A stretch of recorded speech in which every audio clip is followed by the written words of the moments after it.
Even though Doctor Who on TV was cancelled in 1989 and the show lay dormant for 16 years, the world of Doctor Who continued to thrive, particularly within the pages of the New Adventures range of books. Many of these books have become beloved by fans over the years, but there's one particular novel that became a huge runaway success. This was Human Nature, the novel which saw the 7th Doctor become a human to hide as a schoolteacher. Human Nature had always been a favourite of Russell T Davies, so when he became showrunner of Doctor Who's revival, Davies asked Human Nature author Paul Cornell to adapt his popular book for the silver screen. Cornell did this with the Series 3 two-parter Human Nature and Family of Blood, where the Doctor becomes human to hide from a family of aliens who want to use him to gain immortality. Much like the novel it's adapted from, these two episodes have become beloved and celebrated, but do they deserve their shining reputation? Wait, hang on a minute, is that a watch? Hold on, let me open it. Oh no, it's all coming back, it's flooding in now. Oh no, I'm becoming an A-level media student again. Oh god. Human Nature opens explosively with a dramatic balls-to-the-wall opening that throws you into the deep end. It puts us in the middle of the action, during or after an unseen adventure. The Doctor and Martha charge into the TARDIS, running away from a threat we don't know about. It creates a real sense of danger and threat. Even the Doctor is shook and concerned, which is always a quick-fire way to cement a threat as dangerous. Suddenly this intense moment is ripped away from us as John Smith wakes up and his maid Martha brings him breakfast. It's a sudden whiplash that works really well because the Doctor was cut off before he could explain becoming human. John Smith explains this opening as just a dream, and you actually kind of buy into it because of the way Tennant and Adjaman play the scene. They make it seem like reality as John Smith declares he's human, leading into the titles. It's one of the best and most creative cold opens because it completely strips our main character away, being denounced as impossible, just an overactive imagination. I love it so much, even knowing the rest of the story. The school is then established very well immediately after the titles. There's a great scene of the school morning, a hymn playing over the shots of all the students and John Smith teaching his class. It does an incredible job of setting the scene, and it tells you everything you need to know about the setting. Similarly, I appreciate the acknowledgement of Martha's skin colour leading to issues in a previous time period. It was previously touched upon in the Shakespeare Code, but that was mishandled a lot. It's done a lot better here as Baines and Hutchinson make a racist joke about Martha, but she can't do anything about it. It makes it really uncomfortable, doing a good job of showing how awful the attitudes of the time were. This scene also establishes Baines and Hutchinson as antagonistic characters. In the book Save the Cat, author Blake Snyder explains early on that the best way to establish a character as a good guy is to have them do something good in their first appearance, so the audience immediately understands that they're a good person. So logically, if you want to set up an antagonistic character, you do the same but with a bad action. This is what writer Paul Cornell does here, successfully establishing Baines and Hutchinson as antagonistic, which is a characterization that only solidifies as we progress through the two-parter.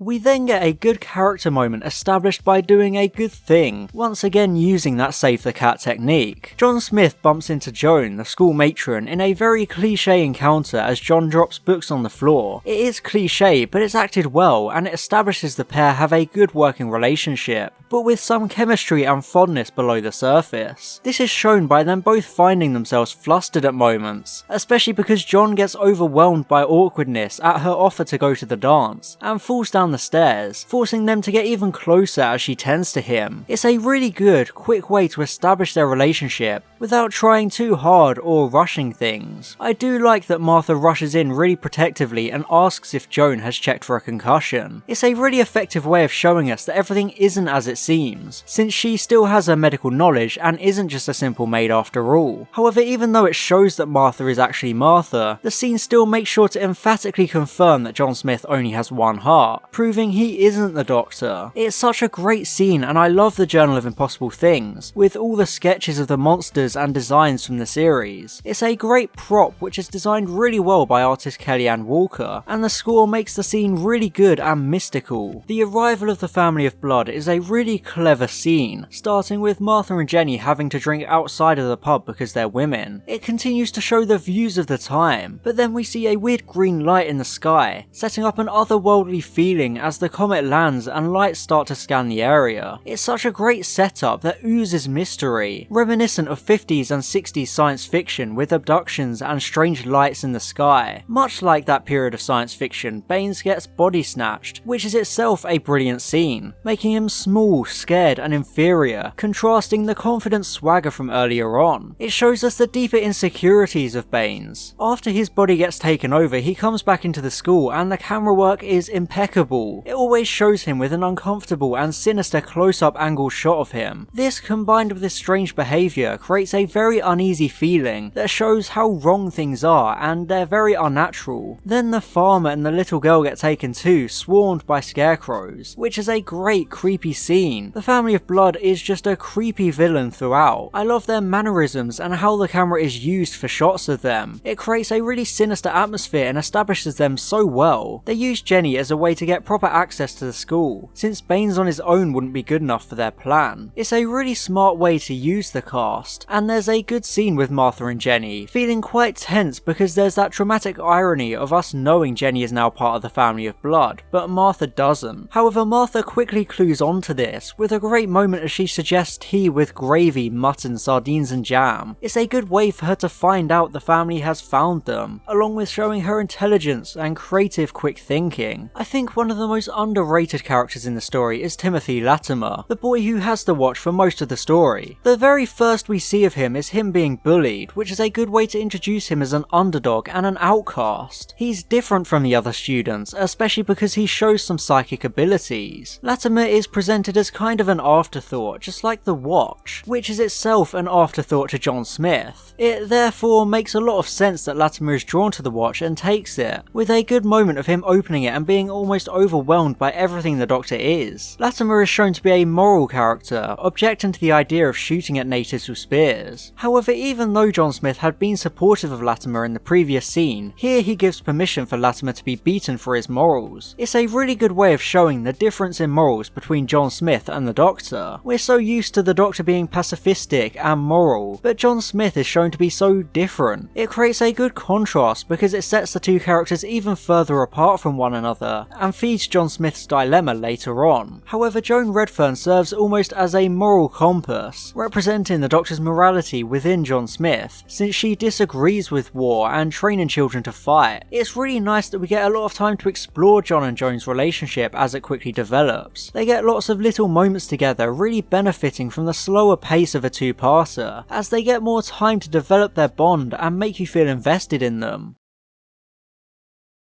The climax of Human Nature comes together really well, with everyone converging on the village hall for the dance. There's a nice contrast with the upbeat music and vibe of the dance, compared to the scarecrows lurking in the darkness outside. I think it builds a good atmosphere and tense feeling. It all culminates with the family of blood arriving, holding everyone hostage, ramping up the tension that had been building all throughout the episode. It leads to such a good cliffhanger, as they force John Smith to pick between Joan and Martha. It's a satisfying climax to the episode, which had been slowly ramping up and building to this dilemma. The opening of Family of Blood pays this off well by having Latimer use the watch to get out of the cliffhanger. It doesn't feel cheap or like a cop-out, because it had been established throughout the first part that opening the watch got their attention, and so it makes sense that it distracts them here. Martha then shows her adaptability by capitalising on this decision and leveraging the situation by taking Jenny hostage and allowing everyone to escape. It's a really good, chaotic opening that sets up the showdown at the school, and further illustrates just how evil the Family of Blood are, since they treat this killing like sport. The mini base under siege sequence at the school is a very good part of the episode. John Smith starts to organise the children to fight back and protect the school, which not only pays off the training scene from earlier, but it continues to show his stark moral contrast to the Doctor, who would be appalled at this. We get to see all of the characters have moments in the build up to the confrontation. It creates such a calm before the storm atmosphere. Martha and Joan have a good scene together where Martha tries to convince Joan that John is the Doctor, causing her to then question him about his supposed childhood, and he can't answer because he didn't have one. It was just fake. It's such a good character moment between the pair, showing her humanity and his desperation to retain his humanity. It's one of the many standout scenes between David Tennant and Jessica Hines. In the midst of this setup, there's a parleying scene outside of the school, between Baines and the headmaster. Harry Lloyd, who plays Baines, does a really great job, talking fast and with authority, chewing the scenery well as he cryptically warns them about World War I. He's sinister and intimidating, questioning whether the children will thank the headmaster for teaching them how to fight when they are marching to their deaths in World War I. It adds a lot of gravitas and weight, but it's made even better by the actual siege of the school. It's wonderfully scored and directed, building up slowly as the children try to stay composed and strong, but it clearly shows that they're just that. Children. This is made so much more powerful when the innocent hymn from the beginning of Human Nature plays over the children opening fire and shooting the scarecrows. The use of the hymn creates dissonance and a brilliant contrast between the expected innocence of schoolchildren and the brutality of war. However, as soon as the skirmish is over, the story refocuses back onto the character-based narrative. Our protagonists are sheltering in a house, and John really struggles with his humanity, wanting to stay as he is and refusing to accept the Doctor. You really feel his pain and struggle, understanding his dilemma. It's pretty much the most extreme existential crisis you could ever go through. I think an interesting detail is that John seems to become more like the Doctor every time the watch is opened. He becomes a little bit more heroic each time, like the Doctor is bleeding through into him. You can see it earlier on, with moments like using the cricket ball to save the woman and the baby from the piano, along with a name drop of Gallifrey. These little things show the Doctor bleeding through, and it culminates when John Smith holds the watch in the house, starting to speak like the Doctor. This sequence inside the house is a really good exploration of who the Doctor is. Latimer has a good little bit of dialogue about the darkness and power of the Doctor, while still being a hero. The scene also provides some meta-commentary on the purpose of the companion, since they're just there because the Doctor is lonely. John brings up really valid criticisms on the Doctor, and why he doesn't want to change back, since in his mind it would be an awful and lonely life to live. This kind of story works best with an incarnation of the Doctor that is already very human-like, which is why it works so well here. The 10th Doctor is by far the most human Doctor, so it makes sense that he falls in love with Joan when he's a human. It's really emotional when John breaks down in Joan's arms, unable to comprehend this reality. It's a great scene with A Dream of a Normal Death playing, and just as a side note, this piece of music has tiny little hints of Song for 10 in it, which is a really good little touch.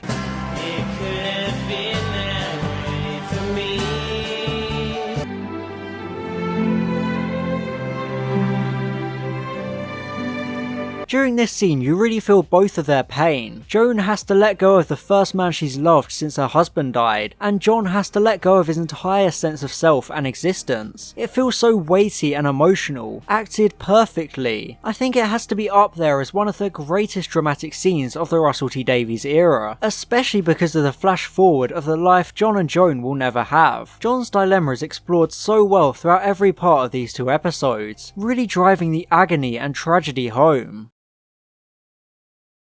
The final scene between John Smith and Joan ends on a really ambiguous note, since we don't know his decision. When the Doctor enters the ship acting like John Smith and giving the watch over, you do genuinely feel like it's John, since it's played so well. However, it turns out to be a trick, not just the Doctor tricking the family of blood, but the episode tricking the audience. Using the family's desperation for the watch against them is smart, since they want it so badly that they easily fall into his trap. We then get the Doctor back in full form, setting up the ship to explode. It's a great climax to the episode, which was never building to some action-packed ending, so the climax didn't need to be some huge spectacle, because it's all about the characters. And speaking of the characters, we then get that famous scene of the family of blood being horrifically punished one by one. Once again, this kind of moment only works with an incarnation like the 10th Doctor, who has that really dark and vengeful side to him. People sometimes say it was excessive and out of character, but I think the main reason he punishes them like this is because he still has that little bit of John Smith in him, so he knows what the family of blood caused him to lose. I think it does a good job to explain the brutal punishments. I think one of the main reasons this montage is so memorable is because of Harry Lloyd's chilling narration over it, which always gives me goosebumps. We wanted to live forever,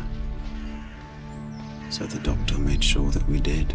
This lengthy epilogue to the second part is a really good way to end the story, especially because we get the scene of the Doctor and Joan, exploring the consequences of him taking John Smith away from her. When the Doctor says he wouldn't change back to John Smith, Joan says he was braver than the Doctor, and I agree with her, because John essentially killed himself to change back, giving up everything he ever was. You chose to change. He chose to die.